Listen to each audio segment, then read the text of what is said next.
Hey, this is Antonio. Welcome back to my channel. Now, who's ready for some fighting words? In this video, I want to talk about Gervonta Tank Davis and Ryan Garcia. So apparently, both have been going at it on social media, both posting done or done deal. And it looks like we might have a fight in the horizon, and they're saying it's a super fight. Could very well be a super fight. I mean, both are very popular. Both have very, very big fan bases. I mean, Tank can fight anywhere and probably sell out a crowd. I mean, he sold out a crowd in Atlanta. That's clearly saying something. Atlanta's not a fight town. So for him to sell out in Atlanta, he's a big name and he has a big following.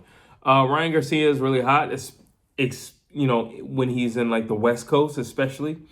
But I feel like these two together, spontaneous combustion. You have two guys who Tank is really coming out of his shell ever since his fight with Rolly. So I feel like him in a press conference, and then you have Ryan Garcia, who's always been very vocal. I feel like these guys could definitely, give a good show, a good promotion as well. I've always said I favor Tank and him and Ryan Garcia fighting. That is until I saw Ryan Garcia at 140 pounds. Ryan Garcia at 140 pounds is very big, very strong, very fast. It's literally Ryan at that smaller weight, but just better and stronger. He still has the speed. He honestly looks like a welterweight. Like, he looks very big at 140. And I mean, the pop is there. He didn't lose that going up. And granted, it's only 5 pounds, but still, he didn't lose anything. He still has the speed. He looks really, really big at that weight. I mean, when he was fighting in his last fight, I just kept staring at his back, and I'm like, this dude might finish out his career maybe like 154 because he is tall for the division. So it's not much of a stretch to say that. Now you have Tank, who is a lot shorter physically. Or I guess I speak in a sense of bone density. Can he make 140 easily? Absolutely, he can make 140 easily. Do I think Tank fighting Ryan Garcia at 140 will benefit Tank? No. I think the safest place for Tank to fight Ryan Garcia is 135 pounds. I'm not saying that he can't beat Ryan Garcia at 140 pounds, but, Rolly was really in front of him, and he said it himself. He said, he hit hard. Now, Rolly is not as experienced as Ryan Garcia. You put a bigger Ryan Garcia in front of him, I don't necessarily know if he walks into a punch like Rolly's going to walk into a punch. I think at that weight, he's going to have to be more of an aggressive fighter, and Ryan Garcia is extremely fast. So I'm not saying Tank cannot beat Ryan Garcia at 140 pounds. I'm just saying I think that's dangerous territory for Tank fighting Ryan Garcia at 140 pounds. In the same sense, I've always said Tank is dangerous for Ryan Garcia. And I said this especially after Ryan Garcia's last fight. I said that he looks really good at 140 pounds. But I think he should wait maybe a year, or at least just get 2 more fights under his belt. Really get acclimated to the weight. Really get comfortable at the weight. Really get comfortable with your new trainer. And then, at least 2 fights. That's all I'm saying. At least 2 fights. And there's more than enough guys to go around. I mean, you can fight Teofimo Lopez. There's more than enough guys to go around. You can fight Regis Prograis. Now, granted, those are dangerous fights. I don't necessarily think he beats Regis Prograis, but I do think he can beat Teofimo Lopez. So you can still have a big fight and be relatively safe. It's all a gamble. Once you go up in weight, you're dealing with, just more mass, bone density, power, strength. You're not going to be able to push guys back the way you used to. So there's a lot of factors to factor in. But I think Ryan Garcia at 140 pounds looks very healthy. He looks very strong. And again, he kept the speed, people. That's very important, especially for the way that he fights. That's very important. I do think Tank is a much smarter boxer than Ryan Garcia. And I think he could lure Ryan Garcia into something because Ryan Garcia likes to kind of just sit back and let you do all the footwork and he'll counter you. or he'll just throw that jab out there. In his last fight, he looked a lot better in not standing up straight. Not. I don't mind you fighting tall, but don't stand tall. There's a difference. If you do that with Tank, you could very well go to sleep. That's just the way it is. We have seen Ryan Garcia's chin tested, and he got off the canvas.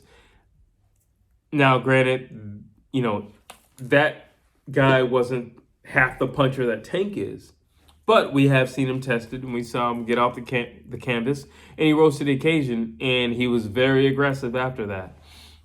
So this is a tricky fight.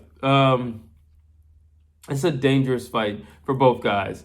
And if you want to see somebody, dare to be great, I think this fight is a fight to kind of dare to be great. Because the reality is all these guys haven't really fought each other yet. Listen, somebody's going to have to fight Tank. Somebody's going to have to fight Devin Haney. Somebody's going to have to fight Shakur Stevenson. Somebody's going to have to fight Teofimo Lopez. Somebody's going to have to fight these guys. Isaac Cruz is in the pot, whether you guys like it or not. He's here. And it's just like, you can't avoid these guys. You can't avoid these names. Now, if you're going to go up, okay, well, there's other names there. So what are you going to do with those names? But overall, I think it's an interesting fight. I think it's dangerous for both guys. Like I said, Ryan Garcia is extremely fast and a lot bigger at 140. That's that. I don't know how well or how fast Tank is at 140. Yeah, he can make the weight easily. I have no doubts that Tank can comfortably make 140 pounds. However, I don't know if his speed is going to show up with him.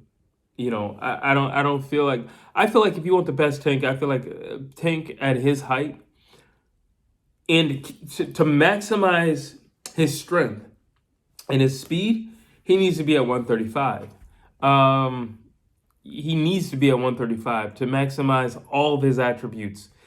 If you just want to single one out and say, well, he's strong, or he's powerful, not strong, okay, then fine. Put him at 140. But you're still kind of at a disadvantage, because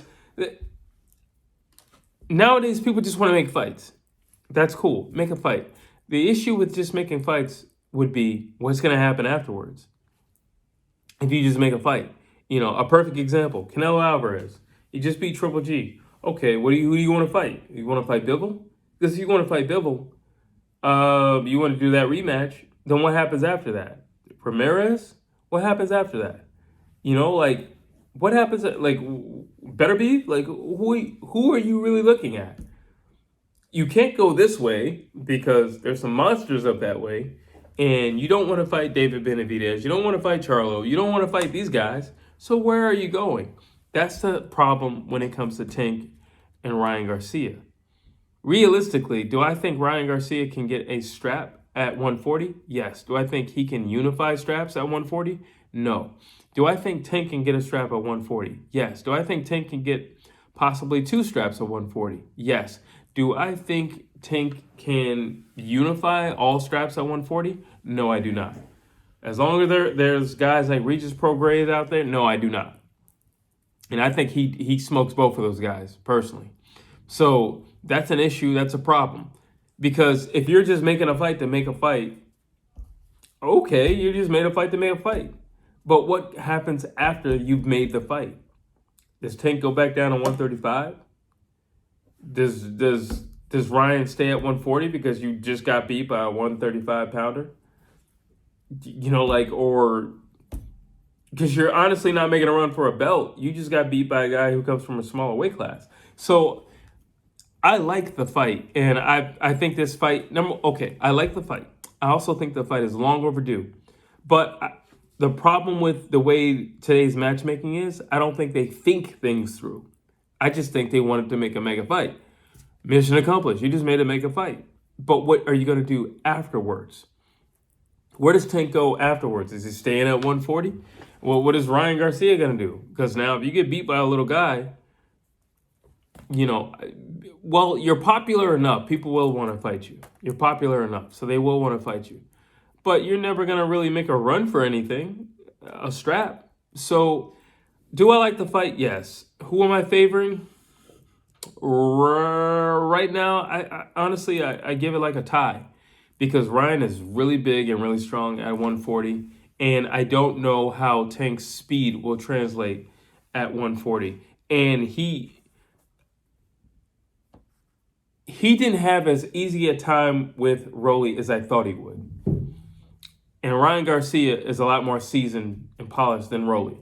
So at this moment, I'm saying in my mind, I'm kind of 50-50 and I'm on the fence because it's at 140. If it's at 135, Tank all day. Come on, Tank all day. So those are my thoughts. Drop your thoughts down below. As always, please like, please share, please subscribe to my channel.